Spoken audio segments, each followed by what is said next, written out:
So let's talk about retailing. That's a word that we're hearing a lot nowadays. I know last year when you spoke to us at the conference, you said about 1 in 200 of the tickets sold through the ARC platform included ancillary product. Is that still the case? And what will it take to move that ahead? That is still pretty much the case. Our trips are up about 2%, and our EMD sales are up about 2%. So the ratio really hasn't changed. So it's still about 1 to 200 and something. And that's not to say agents aren't selling these products, but they're not flowing through the normal systems that airline tickets do. And so I think there's some loss of data, some loss of efficiency in terms of agents actually selling ancillary products and services. So the promise of NDC is still very much a promise. So what do you see needing to happen to move that along a bit? It's what we've learned from NDC is it's a very complex ecosystem that we live in with a lot of different pieces and parts. And you can't complete a transaction until the entire ecosystem is adopted. So, from agency mid-office, back office, GDS connectivity to NDC content, all of that is still evolving and coming. We're seeing some acceleration of that.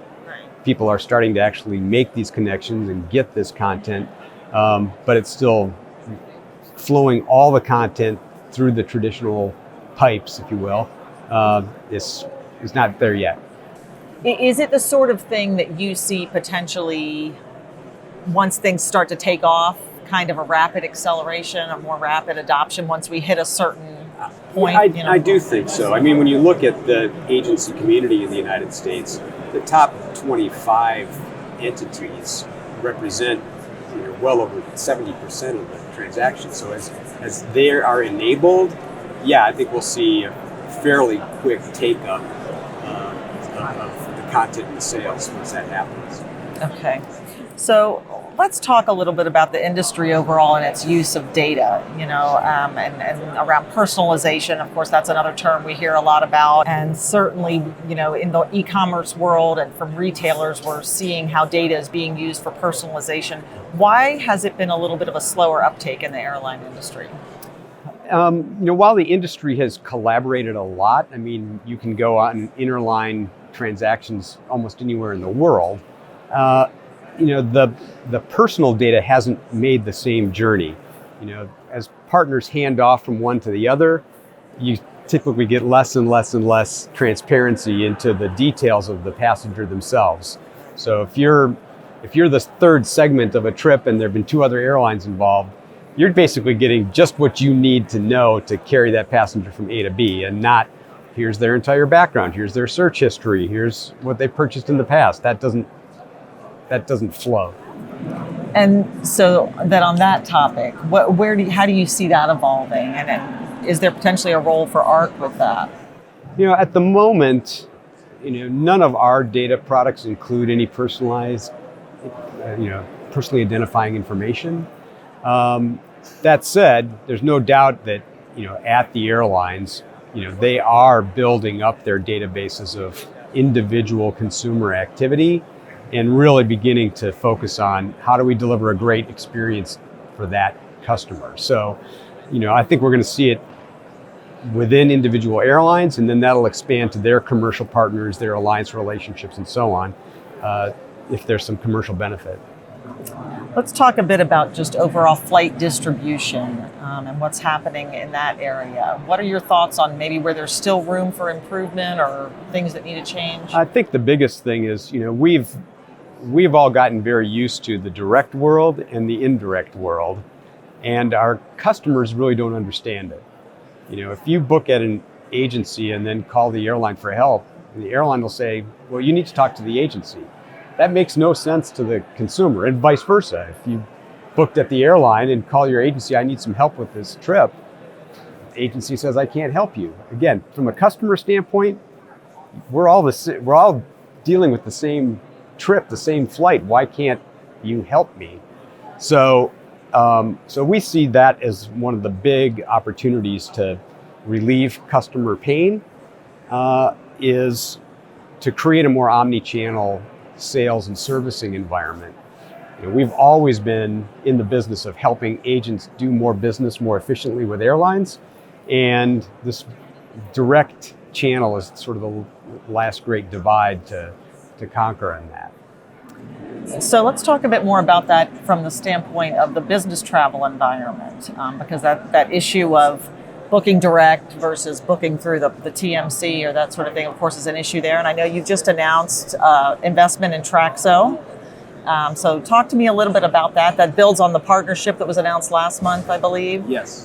Talk to me a little bit about why you chose to make that move and what is happening there with Traxo that you think is of value. Yeah, no, we're very excited about that investment, and Lori Reichus, our Chief Operating Officer, is going to serve on their board of directors, which we're very excited about. But one of the big challenges is always, again, the data flow. So there's no doubt that because of airline consolidation, there are many markets now where there's a dominant airline in a city. And if you're an elite traveler on that airline, there's a lot of gravity pulling you to try to book direct. You're going to get better notifications. You're going to get all your perks. You're going to get all the possible benefits that airline can confer on you because you are an elite with them. And so Traxo helps because they help solve some of the data collection and reporting problems that happen in a direct booking environment. And that's an important part of the picture, but it's only part of the picture. There's another 10 or 11 things that need to happen in that direct booking world to successfully handle corporate transactions in a way that's going to be okay for the TMC, okay for the corporation, and okay for the traveler and the airline. So, Traxo gives us 2 or 3 of those things. Our BlockSky relationship that we established earlier this year gives us another component of that. But there's more to come to really deliver a fulsome solution. And I believe I read, so when you made that initial announcement with the partnership with Traxo, it was just United currently as a part of that. Is that still the case? And what's your vision as to how that's going to evolve? We're in ongoing conversations with airlines, and I think we're going to see more take up as we go forward. So there's, obviously airlines want to increase their share of direct booking activity in the corporate space. Our job is to make sure that the travel management companies stay relevant in that transaction and can continue to provide the key services that their customers expect of them. So it's not just direct and indirect anymore. We've got to start dealing more effectively with an environment where we're agnostic about where the customer books. So let's talk a little bit about that TMC space a bit more. There has been some a little bit of activity and kind of a shake-up there, maybe some might say, with the advent of trip actions coming on the scene, travel perks, some of these other ones, the work Traxo's doing.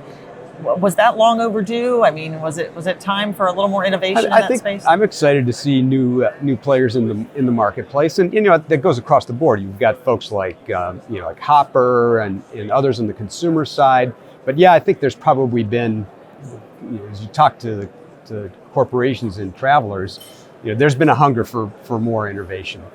That said, the bar is pretty high for those new entrants to deliver against, because the top customers are all multinationals, and the doing online travel in many parts of the world is still a pretty challenging proposition.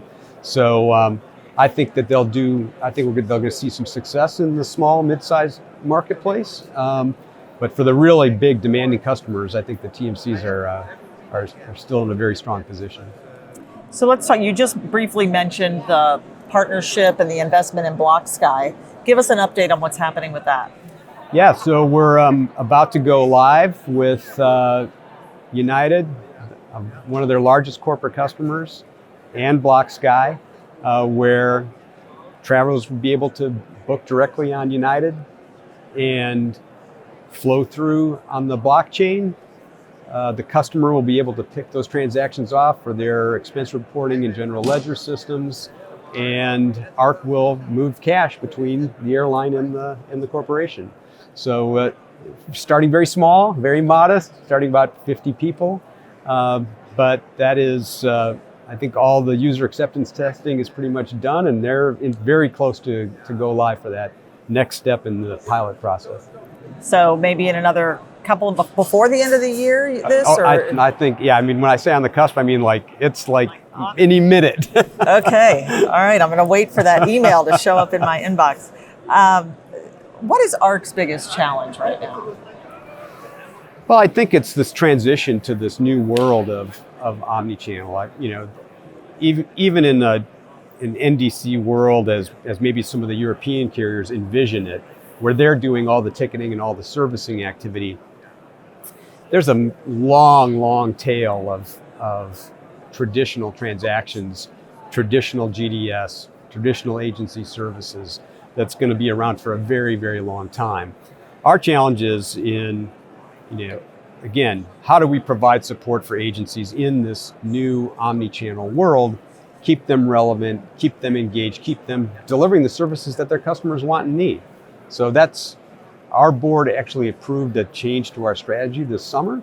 So yes, we're still going to be in settlement. Yes, we're still going to be in data, but now we have an approved strategic set of objectives around supporting this omni-channel retailing strategy. So yeah, it's certainly a kind of a busy time in the space. And I know you've worked in the airline industry for many decades. Started off as a reservation sales agent, is that right? Started on the phones at Northwest Airlines. Yeah, so we probably don't have time to discuss all the changes you've seen, but I'm just curious, what are some of the things that stick out in your mind as some of the most important changes? And then also, what advice might you have for those just entering the industry? Yeah, I think, there's no doubt, I think that the internet was the biggest thing to impact the distribution space in my professional career. We didn't have OTAs, and we didn't have email, and we didn't have a lot of the tools or e-tickets and things like that we take for granted today. So that's probably one of the single biggest impact event. And my advice to folks that are starting off in the business, probably two things. One, be respectful of the what we can do, because there are a lot of people that come into this industry and they think they're going to change the world, and 3 years later they're in a long line of roadkill because they didn't really understand the complexity of the ecosystem as it exists. And my second piece of advice would be, be courageous. Take risks, take chances. The world's a better place for it, and you'll be a better person, even if you don't always succeed. Be brave. Okay. Wonderful. Thank you so much for your time. We really appreciate you sitting down with us. It's a pleasure, Mitra.